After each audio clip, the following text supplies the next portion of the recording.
so just a little right around my 8th year here at school, 8th school year. Prior to that, I worked 4.5 years at St. Mary's Hospital as the public relations representative, and that was really my first PR gig. And prior to that, I spent 10 months selling radio, which was the worst job ever. I just couldn't do it. And prior to that, I graduated from Mesa State. So I graduated May '98. Actually got a job selling radio in April. Got married in August, and by December of '99, after that 10 months of selling radio, I got the job. Before I started college, I got a call from the editor at the Criterion and the news editor, and they interviewed me and hired me as the assistant news editor even before I stepped foot into a classroom at Mesa State. And I guess they were hard up because they needed some folks to fill in. But no, it was a great experience. I worked as the assistant news editor and worked at the Crite for 3 years. Well, 4 years, all 4 years, but primarily on staff 3 years, and worked my way up to the editor-in-chief my junior year. So that really was what grounded me in mass comm. I did change majors, of course, and graduated with a mass comm degree.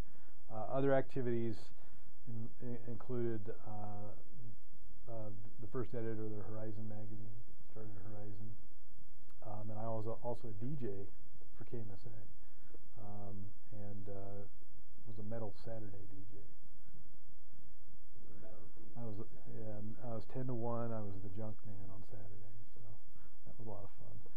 And other than that, I participated on the fee allocation committee, which is at that time very different than it currently is in its existence.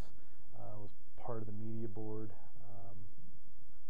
and tried to take advantage of what we had at that time from a. It may have been the Salt Lake trip where we were historically late to the sessions, and one of the sessions involved this was when the I don't know if it was the anthrax or the monkey virus or one of these outbreaks was taking place, and there was a keynote speaker, and I can't remember the name of it was a journalist who had been a hostage in Beirut. Terry, I can't remember the name. That's okay.